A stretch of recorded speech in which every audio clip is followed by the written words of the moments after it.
and welcome to the 495. I'm your host, Doug Sparks, editor-in-chief of Merrimack Valley Magazine. Lou, how are you doing? Doing very well today. In this warm I'm enjoying it. weather. I know you aren't. But, yeah, I know. It's too hot. It's too hot, man. It's too hot. Once it gets above, 65. I love having my air conditioner on, my car air conditioner on in November. I'll tolerate it because it brings so much joy to you, and that makes me happy. Today's topic is something near and dear to my heart. As you've been waiting for this, haven't you? I've been waiting for this. Yeah. As you know, I don't think everybody knows. I was a coffee roaster back in the 1990s before I went to graduate school, and then later on in my life became a coffee roaster again when I was sort of building my writing, editing. Is that a certificate career. program, or is that a... Well, I think it can be now. Yeah. It's not like China. Like if you're into tea and you grew up in China, you can actually major in it in college. It's not really? Quite you to can that major point. in tea? Yeah, major in tea, but it's also, you're also majoring in the business aspect. Yeah. And I mean, there's so much there. I mean, the guy who taught me to roast coffee was named Mezvin, and he was from Ethiopia. Very passionate about coffee, extremely knowledgeable guy. But when he gave up roasting, he went out to go to the Midwest and study some type of agricultural science to advance in the coffee industry. So in some ways, he was getting a certificate. All right, so we'll get into it, JP and Lauren. But is coffee roasting, is it like a microwave? So much temperature at so much time and done, or is there more of an art to it? We will discuss. That's a big topic. Yeah. I think we'll discuss that. And actually, I threw this up on my Facebook page and I asked people if they had questions, and Right. there were a lot of questions, and some of which have to do with roasts. So we'll get into it. Our guests are Lauren Shelfout and Jean Palovich from Dancing Ox Coffee Roasters. Hello, how's everybody doing? We're good. It's a little bit warmer down in North Carolina. Yeah, we're loving it. We stored the coats away. I looked Belmont up on a map, and I think Google knows me because what it does is when I look at like a map, it just shows all like the local restaurants. Oh, yeah. So I know now a little bit about North Carolina because there seem to be a lot of like chicken places in Belmont. Is that right? You will not go hungry for chicken down in Belmont, right? But it's outside of Charlottesburg. Is it like a suburb of Charlottesburg? Pretty much, yeah. It's a suburb of Charlotte. It's about a half an hour to the city. Yeah, but it's big enough so that it has a restaurant scene and a food scene. Yeah. Is that accurate enough? A lot of stuff, yeah. But Chick-fil-A definitely has the longest line that we've seen, the chicken. Yeah. But 30 minutes from Charlotte, and we actually go grocery shopping in South Carolina, so we're right on the border. Okay, all right. So people are wondering, well, wait a minute, these people aren't in the Merrimack Valley. Why on earth are they on the this local community and culture podcast? So what are your ties to the Merrimack Valley? Well, I grew up in Andover. I went to Doherty Middle School, I went to Andover High School, and then I went to Merrimack College.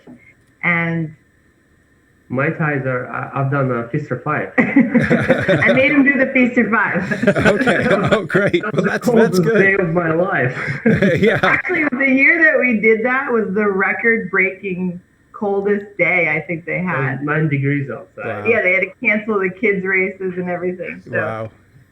Yeah, and then I still have family in the area too, but that area is very close to my heart. I love it. Yeah, that's right. When we were emailing each other, you mentioned that at one point you were out here recently and you were out hiking in the Lynn Woods. Is that right? You mentioned the Lynn Woods, which is an area like I tell people how amazing it is all the time. And it's if you know, you get out there. It's one of the great places to go hiking in this region. And people sometimes overlook it because they think of Lynn as just this, urban area and don't realize this is absolutely beautiful, forest where you can go I think the big loop is over 12 miles. Yeah. And it's easy enough to add side paths, and it's just an amazing place to go out hiking. Yeah. So while you were out here in the Merrimack Valley, you were not roasting coffee. Is that correct? What were you pursuing? When I was living there? Yeah. Had the dancing come into your... Obviously, you were dancing. Were you dancing professionally when you were still in this region? I started dancing when I was 15 years old. Okay. And I started competing as an amateur, and I lived in England for a year to study that. And in 2006, I moved to New York City to be professional. So that's actually how we met. We were competing all over professionally, and we met at a dance competition. Okay. But even when I was going to Merrimack, I was still going to New York on the weekends to train. Where'd you live in New York City? I was in Hell's Kitchen Okay. I worked in Times Square. Oh, nice. And then I lived in the financial district downtown near Wall Street. Okay. And JP, you were in New Jersey at this time. Yes, I moved to the United States in 2001 from Belarus. Yeah. I wasn't planning to be a dancer. I just kind of was doing random jobs and taking some classes in college. Okay. Oh, so you're relatively late to dancing. Is that unusual? Yeah, I danced as a kid. Okay. For a few years, and that was it. And then, when I came to the United States, my sister, I have a little sister. She was bored, so she just went to a local dance studio, right? And then she came back. Said I have to have a partner because everybody's really old in the studio, right? So she brought me over to the next dance lesson, right? And the owner was saying how good I was, and he offered me a job. And I think at that point, I was working at the sheet metal factory, and so basically they just dance studio, they offered me a position, and I accepted it gladly because the pay was obviously much better. Sure. And it sounds like a movie, right? The guy who leaves the life at the sheet metal factory to be the professional dancer. So did you guys become partners, pretty soon as like dance partners as soon as you started having this personal connection with each other? Actually, we were never dance partners with one another. Okay. Maybe that's why we have so much success in our personal life. Well, yeah. I wanted to ask you about that because I didn't know that. And I was thinking, well, you always hear, you don't want to, go into business with partners sometimes because there are these like entanglements or whatever. But they're dancers. They dance to each other. So they knew how to figure each other out, right? They knew they already had this kind of way that came through the discipline of dance. But you say, no, it was actually not that way at all. And that's good.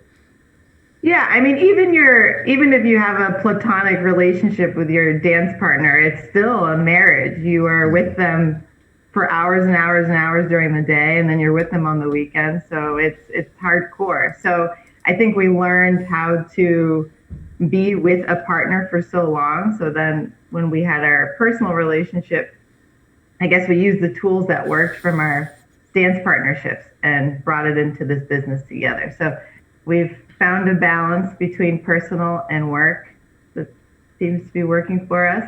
Yeah. Well, we also love dancing with each other too. So we go out quite often. Well, we used to, at least. Yeah. And she trusts me with my lead. That's good. Yeah, that's great. And by the way, if you go to Dancing Ox, I'm looking for the website, dancingoxcoffee.com. I notice there's a lot of dancing related material in the blog. You wrote about Tito Puente Jr. recently. So you still have sort of one foot in the dancing community, even though you're no longer professional dancers. Is that fair to say? Yeah, so we will always love dance. We're not dancers anymore. We found our new passion in coffee. But it's kind of interesting. The world of ballroom dance is so small, and there's so many people that don't know anything about it. And then on top of it, just so many genres of dance people don't know anything about. And then also in the dance world, you have all these people that are just drinking instant coffee or whatever, and they don't really care to learn anything about coffee. So we thought, why don't we bring these two worlds together? So right before Christmas, you'll see that we're going to have a coffee table section on our website. So we'll get into brewing guides a little bit more. But then we're going to be interviewing, like Tito Puente, these shapers and influencers of the dance world. So we have this African dance superstar. She's going to be joining us soon. We have another big dance DJ. We have Dancing Classrooms, this organization that we're going to be talking to. So we're trying to blend these two cultures together, which is kind of fun. Yeah, so you get something for everyone on the site. Sure. So before the show, we were talking a little bit about coffee, and you said that when you were growing up, you were going to the Andover Coffee Connection. That's right. People around here sometimes don't understand the importance of Coffee Connection. They were doing things decades ago that became the third wave of coffee, that became the way everybody was doing it in that place. George Howe was a true coffee and is a true coffee visionary. Were you, when you were younger and you were going to the Andover Coffee Connection, did you already have that interest in coffee as a drink, and were you kind of a coffee nerd, or did that come later?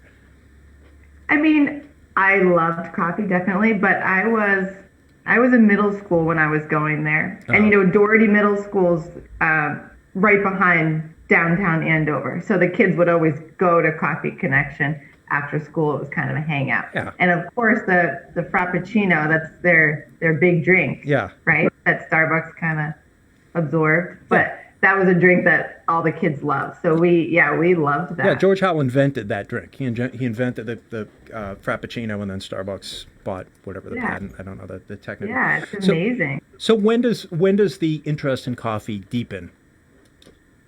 When do you start? Inspirational trip to Costa Rica. I think it was 2015 maybe. So we just went there for vacation, but we ended up visiting coffee farm, and ever since we explored this unreal world of coffee, we just really felt that this is it. This is our next stage. Sure. So I wanted to ask about this because I don't know that much about dance, but I do think in just kind of looking at the pictures, like there is a strong coffee tradition in Latin America and in Brazil, and there's there's a dance connection there and there's a coffee connection. So when you were at Origin, when you were at Costa Rica, was dance a part of this? Were you around people where you could kind of speak this language and they knew where that was coming from, or were those worlds still separate? No, you could hear music everywhere. Everywhere you went on the beach, there was music. There was live, sometimes live performance. We went out to like a local restaurant. They had a dance night, so you could find dancing for sure there. So I think they're very rhythmical people. Sure. I think we were also at that point in our career. I retired from competitive dancing in 2016. Was it the same? You were 15 or 16? Same time. Same time we retired. So, as a ballroom dancer, you don't have a lot of options for your career. When you compete, you're very young and you have to have a certain look, a certain age, and so on. So what's next as a ballroom dancer? You don't really have a lot of options. So we like performing, that's fun, but that was coming to an end. So we were thinking, what's next? We were already starting to buy the specialty coffee beans. We bought the cappuccino machine. We started doing and learning all these things. And when we went to Costa Rica, of course, dance was a draw in the culture, but we knew that coffee was huge there. So we made an effort to kind of go out and try as much coffee as we could. And then a huge lightning bulb went off when we were there. And we said, why don't we take this to the next level? And we just started trying as much coffee as we could, talking to different roasters, and the ball just kept rolling from there. Sure. When do the two ideas come together? Like, in other words, like, where do you get this idea for the branding? Because the branding is, it's dance-based, it's vibrant, it's kind of fun. You can sometimes think of this kind of specialty coffee world as maybe a little snobby or a little bit stiff or a little bit, I don't know, anesthetic. I don't know what the word might be, but your webpage and the way you're branding this coffee is celebratory, right? When do these things start coming together in your mind? Well, I think last year. Yeah, Lauren is obviously the brain of the brand. Yeah. Yeah, it started coming together last year, and we've been working with our mentor that we learned how to roast coffee from, and we were ready to totally retire the idea of dance. We were no longer dancers. We were now coffee roasters. But there's so many coffee roasters. There's so many talented brands out there, so many talented roasters out there. What makes you different? Well, we thought just the way we make coffee, that's different, but it's really not. So we just started brainstorming, and our mentor said, you guys are dancers and now you're roasters. There's nobody else that's like that. And that's a special hook that you have that you can use. So Jean loves Gene Kelly. And if you look at the ox there, you'll notice that it's a similar pose as Gene Kelly. So he drew a Gene Kelly as an ox in a tail suit. And we just thought, it's easier for us to tell everybody, hey, we're here, we're new coffee roasters, if we can also use dance as an attraction. So definitely probably last year. So why an ox dancing? Other than the Gene Kelly connection, why the ox? Well, ox stands for Owl Crossing. Me and Lauren, we found each other in this Ah, vast ocean of the people. But it's also spiritual, right? But it's also, yeah, it's also a spiritual animal. It's a totem animal, ox. It symbolizes that persi- symbolizes what? persistency, hard work, Hmm. integrity. It's a hardworking animal that helps people to. And ox helps you stay the course. It took an agriculture to the next level, right? If you think of way back when. Sure. Hey, so as performers, do you feel like your timing was fortunate in this? Because I know I just today I heard about a local musician performer who's done because of COVID and the impact it's had on performance. They're done and they were going to make a career out of it, but now they're going into a different field. Do you feel lucky as you can be in the face of everything that's happened, knowing that you maybe got out of performance and dance at the right time? Do you think about that? Absolutely. Yeah, it was a Definitely. perfect timing. Yeah, and I mean, coffee in general is I think COVID has probably been good for some aspects. This is my sense, no longer being in the industry, has been good for some aspects of the coffee industry and very tough in others. And we know where it's tough, right? The cafes, right? It's a lot harder for the cafes, and they're sort of struggling. How has it impacted your business? Some of the restaurants that were buying from us, they are not longer open. But on the other hand, just like you said, it was good for some of the people out there. You know, like if a coffee shop has a drive-through and they can manage the volume, I think they're doing pretty well. Hmm. That's another example of our clients that are doing well. But overall, I think these tough times they require new thinking, new approach to the way we do business, and we were lucky enough to be able to adjust and see that, right? Yeah, everybody wants things delivered now, obviously. So we thought, we have to offer free shipping. We just have to make it easy for people, especially being a new company. Maybe they're a little hesitant about trying on a new brand. So even if you buy one bag of coffee or five, it's all free shipping on our site. So we did that. We want to try to make sure that we do that from now on.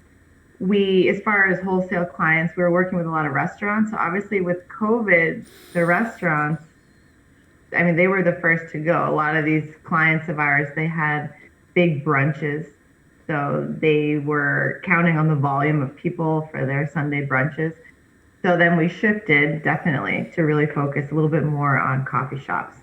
And even during the lockdown, I mean, these coffee shops, especially if they had a drive-through, they were the ones that were still doing business. So definitely the focus has shifted to definitely more online sales, making it easy for people to buy and just focusing on coffee shops. Interesting. But So hopefully these restaurants come back, yeah, for sure. In it, from my own personal experience, once again, as someone who's now outside of the industry, I know I've been buying a lot more coffee. I'm one of those rare people who also drinks tea, so I drink tea and coffee. And my coffee consumption is probably about the same, maybe a little bit higher, but I'm ordering a lot more beans that I have in the past because I'm home more. And my coffee gear is taking up a greater and greater percentage of the kitchen counter, as I'm sure my wife might mention in the comments. And even she's starting to get. Well, she just got a frother recently, and she's starting to get into that a little bit more. So I wanted to talk a little bit about home brewing and how people are making their coffee. Do you have any recommendations on the best way to brew your coffee? We like a pour over. Definitely. Okay. And it's funny, a lot of people, friends and family were starting to introduce to this concept because it's kind of scary if you don't know anything about it. You see this odd shaped carafe and it looks very scientific and thorough. But, we're all home more now, right? You hear about all these people, they're cooking more and they're doing more creative things at home. So why not use this time to try a new method? Yes, we converted our friends and family to pour overs. Yeah. Telling them the ratios of water to coffee beans. It's like, don't worry, it's not as scary as it seems. So, and after they tasted it, they can tell the difference between, let's say, automatic brewer and pour over. and they're like, oh my God, I can't believe it's not as hard, and I love it. Yeah. When you recommend something like a pour over, I find some people have this immediate reaction. They're so concerned with like coffee snobbery and things like that that they're resistant, right? Saying, no, it's actually quite easy to do this pour over. It takes a little bit of experience, but you'll get it in a day or two and you're going to have better results. You're going to save money, blah, blah, blah. And they're still like, no, not for me.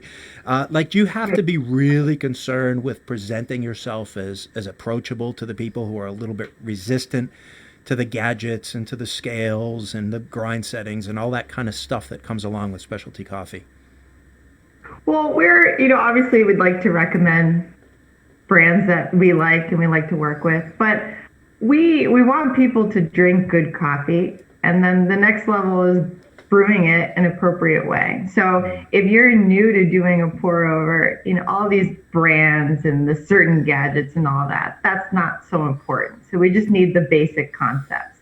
So at least definitely with our friends and family, we're trying to break it down at a very easy way. I think the key word is simplified. Yeah. If you simplify the process and they see the final result approachable, or like, they can get there, that they will give it a try. Yeah. So this seems like a very basic question, but what you mentioned, you just want people to make good coffee. What makes good coffee? What makes a good cup of coffee? Well, you need to start off with the right beans. So you got to get those specialty beans. And we like to roast ours at a certain temperature. We still have people that want it darker. So we have a couple of those blends to satisfy those people. But, once you figure that out, what kind of coffee you like, and you're buying the specialty beans, then I think, for instance, doing a pour over, one thing that's special about a pour over versus an automatic brewer is that you're covering all of the grind in the water. So something like an automatic brewer, you're not even getting all of that extraction that you need to be doing. So start off with a pour over, and then the next level of understanding that is understanding how many grinds you have, how much water you have, the temperature. So you don't want something that's too hot, too cold, too much water, too much coffee. No, that sounds complicated, right? Well, once you try it a couple times, it gets easier. And then I think too is the actual grind. So we grind for people if they want it, but if you're going to be doing a pour over, you want to make sure that the grind is a certain size versus if you're doing like an espresso or whatever. So these are the basics that you need to start with. It's overwhelming maybe at first if you're not doing it, but after a couple times, it's so easy. We just actually, Jean's friend said, absolutely, I'm not doing a pour over. It's too much work. And then just recently he tried it a couple times. This is the ratio. It's very simple. Just brew it, just give it a try. So he tried once and said, yeah, I can definitely taste the difference, right? But I think what makes a really good coffee is first and foremost freshly roasted specialty beans. And then, it's very personal. It's about aroma. It's about tasting notes. What a mouth feel, what the body you like. Some people like heavy coffees. Some people like thin coffees with not so much body. So it's very, very personal. But we, when we roast, we're trying to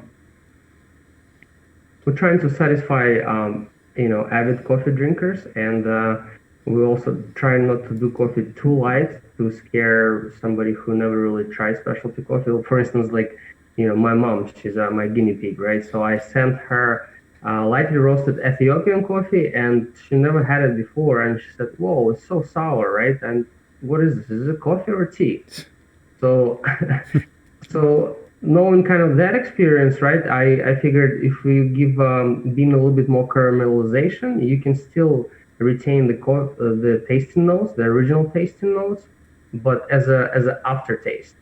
Like you drink it, and then right away you recognize, oh, it's a coffee. It has a nice body. It has aroma, and then after you get some of the tasting notes, and all of a sudden you're like, oh wow, maybe it was a strawberry or it was something else.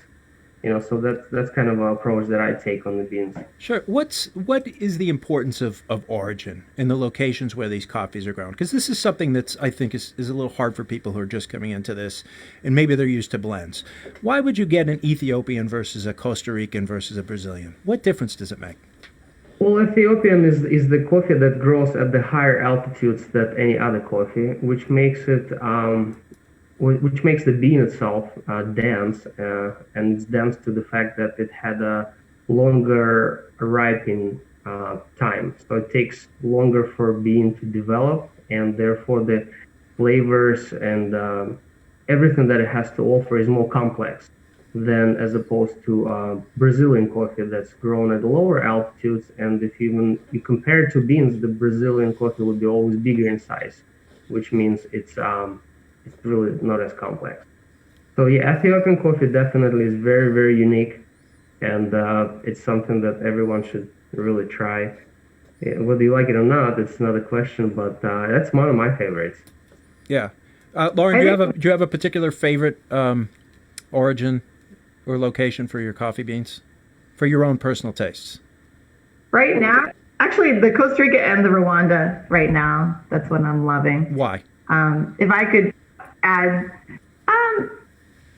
the Costa Rica, I feel like is the best of both worlds. Sometimes the Ethiopian to me is just a little bit too citric, or sometimes a Mexican is just a little bit, or Brazil is like slightly more chocolatey, and I'm looking for a little bit more tasting notes there. So the Costa Rica for me is kind of the perfect balance. But I would recommend someone that is confused about the origins and what an Ethiopian tastes like versus a Kenyan versus a Brazil or whatever, is just to try it. There's literally no way to wrap your head around it unless you try all these coffees. And it's like if you had to compare it to wine, for example. In the beginning, if you're just trying wine, maybe you don't know the difference between a Cabernet and a Bordeaux, or a wine from France and a wine from Chile. So the more you start drinking this coffee and, try a Costa Rican, try a Rwandan and see the difference and try to pick up the tasting notes and see how different they are, then you'll start to develop your own preference if you like the South American coffees or the African coffees or what have you. You both drink it black, no sugar? I'm sorry, what was that? Sorry? Do you drink black, no sugar? I was going to say that I always... Just black. Yeah, always. Okay, good. Yeah, which is what will happen. I was doing an experiment on my sister. Right, she likes to drink Brazilian, right? And she's like, this is all I want. I just want chocolate in my coffee, right? So, okay, I'll roast some Brazil for you. I gave her Brazil. The next time I roasted Brazil and I mixed a little bit of Costa Rica to it, right? Just to give it a little bit more brightness. She's like, oh my God, this is the best thing I've tried, right? So little by little, I was transitioning her to get her ready to drink Ethiopian coffee. Now she drinks Ethiopian and she loves it, right? As opposed to in the beginning she said, "Oh no, I can't. That's just not my cup of tea." Yeah. So JP, you prefer the high mountain Africans like Ethiopian? That's my sense, right? Yes, if I had a choice, if let's say I was out and about and I wanted to get some really good pour over in a coffee shop, yeah, I would go for lightly roasted Ethiopian coffee. But I think in the morning I prefer something like Colombian. Yeah, Colombian really, speaks to my taste buds before 12. Sure. When you say lightly roasted, what does that mean, and what's the difference? What's the importance of the roast? The importance of the roast level? Well, I think lightly roasted, especially to me, it's more like city plus. Yeah, that's where I think it's lightly roasted. Importance is that it's whether you're gonna get your bean to be caramelized or not, right? So when you give it a little more time in the roaster, it creates a little bit more complex flavors, and it's just like if you think of a sugar really burning over the flame, right? It's not necessarily sweet, but it's bitter, right? The sugar gets bitter. Same thing with the coffee; it gets slightly bitter. And so, for me, it's always like when I say light, I don't want it to be just acidic with no bitterness. So I still try to give the coffee proper development to add a little bit of a touch of that, of sweetness. I don't call it bitterness. For me, it's sweetness because that's what I taste in my cup. But that's what the light roast for me is. I would probably roast it to. I don't want to get too scientific, but it's anywhere between 418 to like 425. So that would be a light roast for me. Sure. I So, know there are some people that drop the beans at the sound of the first crack, but I always find it's just not developed enough. Like if I have specialty coffee, I wanna bring the best out of it, right? When you drink it, you have to love it. And maybe some people do, but majority, I don't think they're in they favor that bitter sourness. yeah, when you say dropping it at the sound of the first crack, some people don't know. I mean, like a lot of people think coffee beans are beans. They don't realize they're seeds, right? This is something that comes from a fruit. It's not a bean. When you talk about the first crack, what is that? What are you listening for? What's happening when the coffee makes that cracking sound? Well, the sound itself it resembles the crack of a popcorn, right? The kernels they get to a certain temperature, they explode. Same thing happens with coffee. When you get it to a certain temperature, the moisture, right, escapes from the bean, and that makes it popping sound. And that's when the coffee is ready for consumption. And then from there on, it's just an art. That's when you have to really roast it, because that stage is easy to get it to the first crack. There are a few hurdles that you have to overcome, but for the most of the part, that's the easiest part. Sure. So this actually ties in with some of the questions I put. I posted on my Facebook page that I was doing this, and some people chimed in with questions. And Timno Nokeji, who's a local food blogger, she writes the Life as a Maven blog, so definitely go and check that out. She wanted to know about the relationship between roast level and caffeine, because she heard at some point, people think if the coffee's darker, it must have more caffeine because it's kind of stronger. She's heard that's a myth. What about roast level and caffeine? Yeah, that's definitely a myth. If the coffee is, let's say if it's a French roast, right? So it's very dark. The beans, they have oil on top, on the surface, right? So when you drink it, it has a bit of an ashy taste, and it's very harsh, right? Or so basically you would perceive it as a really strong coffee, but the reality is that all the caffeine was burned off in the process. So the lighter the roast is, the more caffeine being retains. The darker the roast, the less caffeine. But due to the fact that it tastes really bitter and really ashy, right? So we get this feeling that it must be really strong.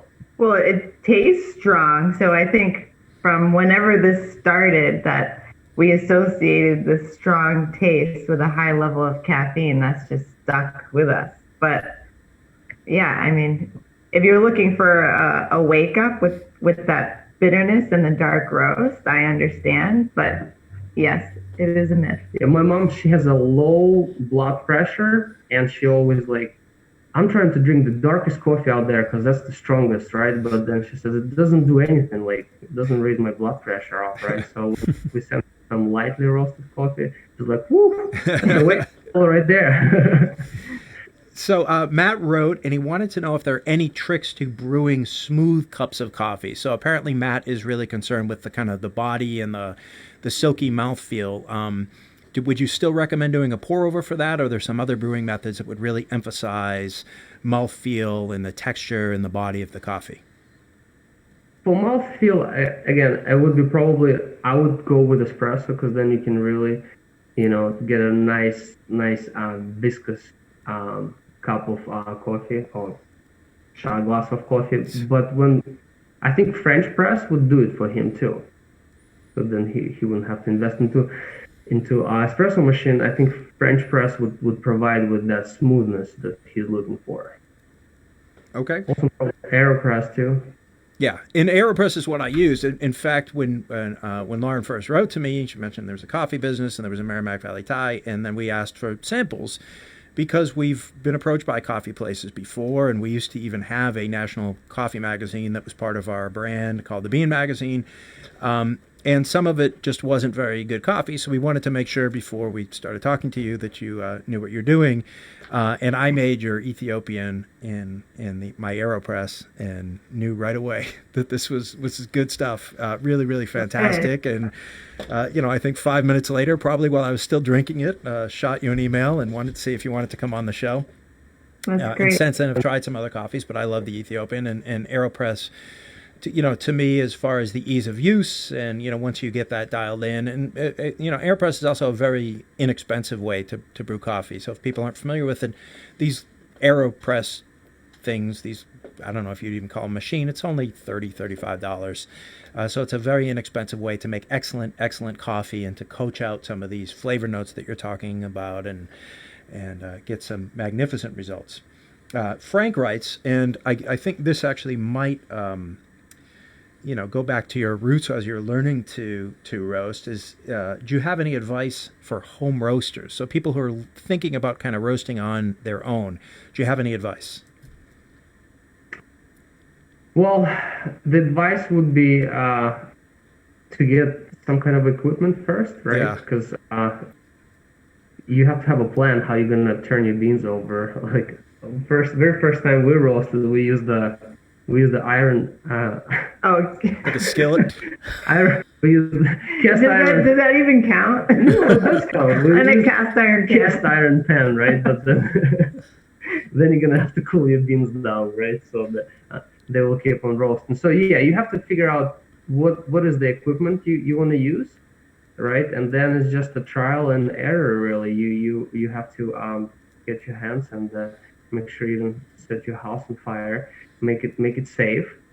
And it would be helpful to kind of also read up on the process, what roasting is, and how what are the mechanics that are happening and within the bean. And basically the other thing is you have to cool your beans down, right? Because at home roasting, I think the problem is even if you get your beans to the temperature that you want to, and you think you're done, you need to have the way of cooling your beans down, because as I said, they will just keep on roasting if you don't do it immediately. Yeah, it's not easy. It's not easy, and there is a lot of equipment. You have to deal with the exhaust, and the exhaust can very quickly make your house smell like coffee beans. Ventilation.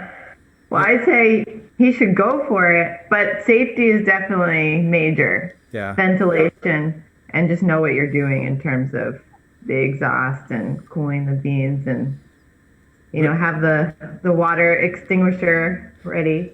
Yeah, so when I was roasting in the 90s at this particular place, we would also, and there weren't a lot of places in the area that were roasting in-house. We roasted in-house, and we would have people drive down from Vermont and Maine and come from all over, but they would also come in to buy green beans, to buy the beans before they had been roasted.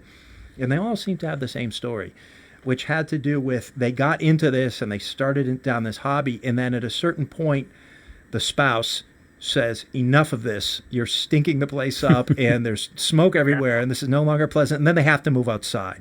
And then they start trying to figure out something outside, and they end up, out there in the 50-degree weather with a little, popcorn popper or whatever. So my sense was, it's pretty complicated. Have your thoughts about roasting evolved? Because you haven't been doing this that long. It's only been, 5 years, which is a relatively short amount of time. Do you feel as though your thoughts on the roasting process have evolved since then? Always.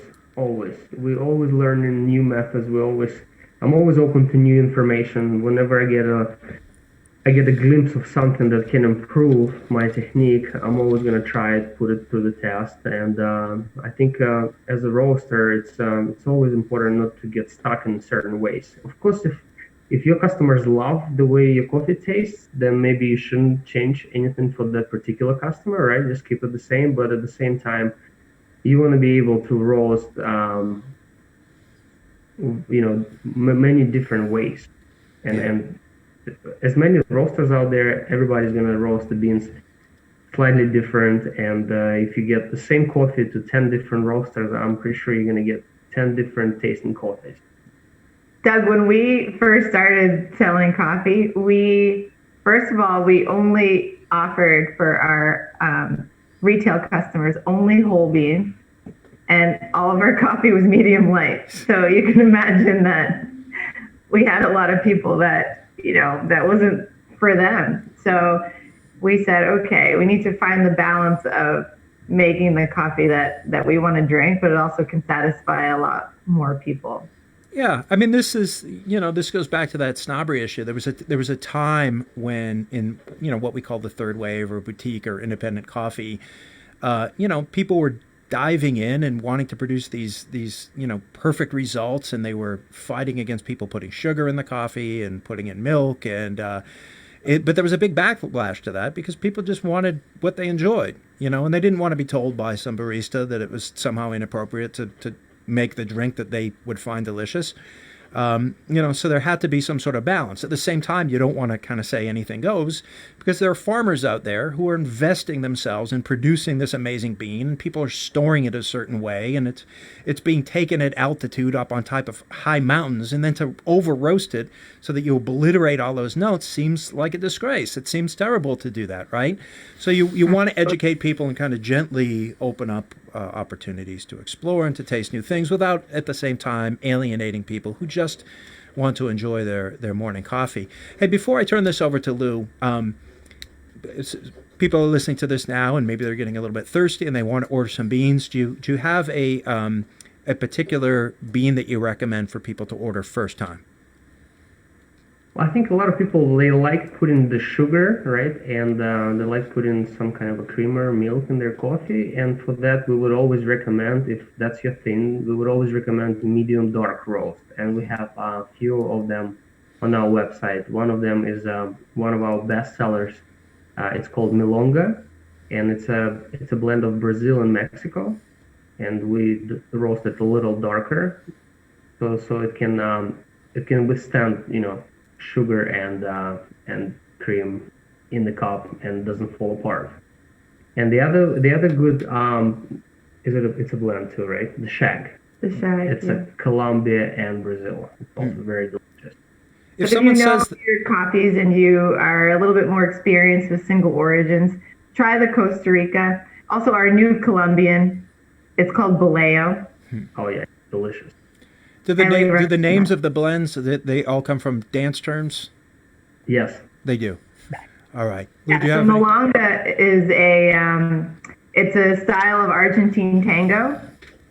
And then we talk about that a little bit on the site. And the Shag, it's a Carolina swing genre dance. So yeah, we're trying to have fun with it, and so all of these names, they all come from the dance world. Okay. Lou, do you have questions for our guests? Yeah, of course. Now, I'm the odd man out in this group. Doug is a coffee expert. You guys are coffee experts. I am none of that. In fact, I have negative coffee knowledge. I probably know a lot of things about coffee that you guys would be appalled by. And I'm about to use two explicit terms, so forgive me. I'm a Dunkin' Donuts guy. Lauren, at least you know what that means. And yeah. I've got a Keurig at home. I'm sure those are dirty words to both of you. Help me transition into better coffee. You talked a little bit about what I should probably buy first from your company in the last answer, but tell me things I should buy and how I transition into this. And by the way, what's a pour over for us neophytes out here? Well, I think if you want to transition into specialty coffee, the easiest and most affordable way for you to do it is to get a French press, because it doesn't require any additional filters, and it's really straightforward device. You just put your grinds in there, put some water, let it sit, let it bloom, stir it, add some water and press it down. It's as easy as that. And get some Brazilian coffee so you don't get all weirded out by by sourness of like Ethiopian coffee. Yeah, get a good Brazil. Yeah, if you're a Dunkin' Donuts guy, go with a darker roast. So if we're talking about ours, you could go for the Shag or Milonga, but you definitely want to do just a nice Brazil or a Mexican coffee would be really good. All right. So, and then if you want to get adventurous and try this pour over, so basically it's a funnel system where you have a filter on top and you put the grinds in there and you're manually extracting the coffee versus just putting it in an automatic brewer and the water's dripping down on one spot. Mm-hmm. You have the control to actually have the water hit all of the grinds. Yeah, the idea of pour over is that you want to saturate all the grinds with the water, and you don't want the grinds to sit in the water. So basically, you're just pouring over certain amounts of water over a certain amount of time, and you do it a few times to extract all the flavors from the beans. Oh, you do it. But if you're a Keurig guy, I understand you want it quick and a single cup, right? Yeah. So a French press, that would probably be better for you. You have a smaller volume. You don't have to stand there and, pour it. I think also for Keurig, they make pods where you can actually load your own coffee, right? So you can definitely get some. Yeah, I was going to ask if your grinds would work in the K cups where you can just replace the coffee yourself, or have you considered doing K cups and that type of thing in your business? Some of our friends, they use our coffee for their Keurig machines, but we are toying with the idea now to launch the K cups. All right. Yeah, definitely. Doug's people came out. I got a text during the show, and you guys talked about drinking your coffee black, and I find that unimaginable. But you guys are drinking your coffee black. Are there other things that it's acceptable to add to coffee? My friend texted me during the show, and he said, "What about putting butter in coffee? Have you ever heard of that? Are there acceptable things to put in coffee?" I've heard this trend. I haven't tried it. Have you tried the butter? I drink buttered coffee. Do you? Yeah, I drink buttered coffee. And by the way, it's not for the taste. There's some health reasons. So you put MCT oil, which is supposed to be good for your brain and brain health. Right. And I'm on a ketogenic diet. I'll tell everybody. Oh yeah. So you do it because you're on this ketogenic diet, and it's quite delicious. And there are a lot of traditional coffee, like tea. It really comes from the tea world. In regions of the world where they would mix in some yak butter and a little bit of salt. Buttered tea?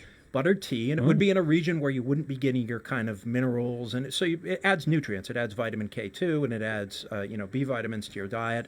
And butter and cream are not that far apart, right? They're both dairy. So it gives you this kind of frothy latte type taste that is also theoretically, I'm not making any claims, not a doctor, is supposed to be good for you. Now, I'm not going to do that with the Ethiopian. Because why would I, obliterate all those delicious, flavor notes that a roaster has taken the time to coax out? I'm going to use a less expensive coffee because I'm just interested in the caffeine delivery system. All right, and to finish up, the other thing you can put in your coffee is you can use some liqueurs like Baileys, for instance. Now you're talking my language. I don't know. Do we want to promote that? Well, that's a given. I'm not giving that up for anything. Put ice in your coffee and make iced coffee. Yeah, that's true. Yeah. I mean, I understand the cream and sugar thing. I get it. But, maybe just as a health point of view, start cutting back on the sugar. When we first started exploring this whole world of coffee, we were putting cream. We got rid of the sugar, but we were putting cream in our coffee. And we started visiting these different roasters, and we had all these cupping sessions. And we're in there about to cup. We first walk in the room and we're like, okay, first of all, what's cupping? And then everybody has these soup spoons and they're slurping the coffee. And we're looking around. We're like, okay, where's the cream and the sugar? And we're like, okay, we're going to be in this game. There's no more cream and sugar. But as you start experimenting with all these coffees, then you start learning the different tasting notes. So you just want to make sure you're totally not drowning these tasting notes with too much cream and too much sugar. So if you could just scale back a little bit, eventually. I wanted to ask you about the origins because it makes sense, like it would with wine, that you have different things feeding the plant and different elevations, as JP talked about. Does that mean there are vintages on coffee? In other words, from a particular region, is the coffee different from a year-to-year basis, from a crop-to-crop basis? Yes, it that's can be. True. Yeah, it all depends on the climate at that specific year. Maybe they had a little more rain, a little less rain, maybe drought. So it all affects the trees or the bushes that grow they grow the berries, and the crop is different from year to year. And as a matter of fact, one of our clients, he really likes Ethiopian Worka, and he's been drinking it for years. And we got Worka this year, and everybody's saying it's not as good as all the previous years, but it's still delicious to me. But I haven't had it 5 years ago, so I wouldn't know the difference. According to him, it used to be better. So that's just example. And final for me, I'm an everyman. I've got coffee on the shelf. What's the shelf life of ground coffee or coffee beans? I know people will go a long time, but what is really the effective shelf life of coffee?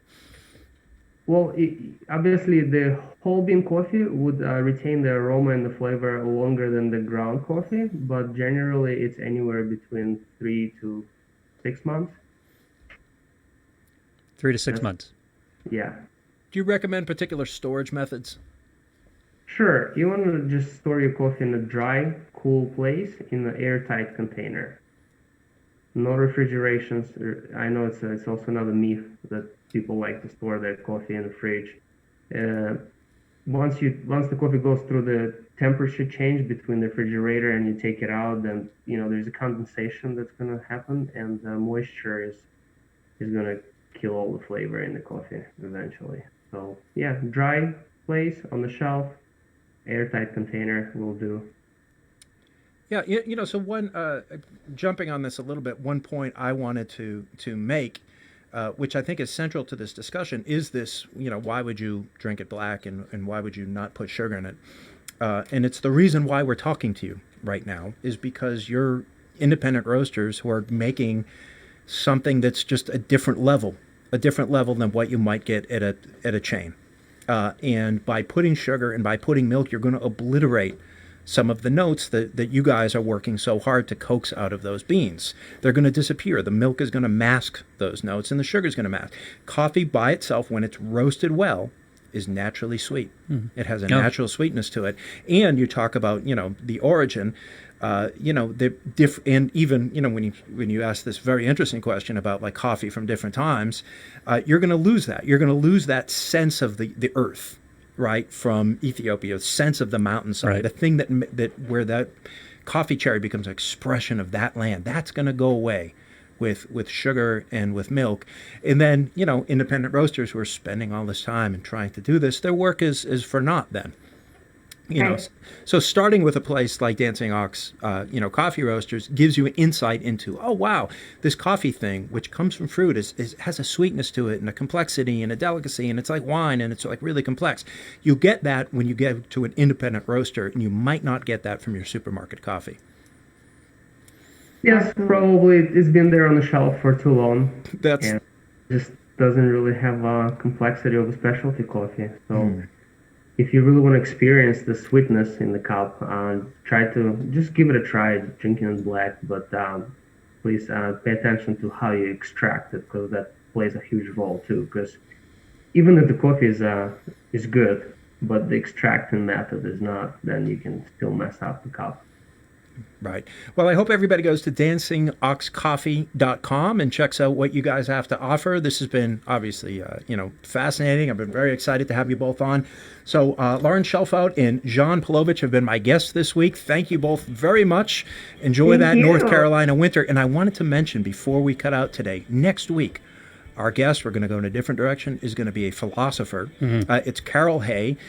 She's a UML philosopher, and she recently put out a book called How to Think Like a Feminist. If you're going to be watching next week, consider going to Amazon and ordering a copy of the book so you can follow along in this discussion. She's very funny, fascinating. I think we're going to have a great talk next week, and this will give everybody a chance to take a look at the book before we begin. So, Lauren and JP, thank you so much for coming on. I really, really appreciate it. Thank you. I'm going to go home and brew up some of your coffee right after the show. So thank you very much. Thank you.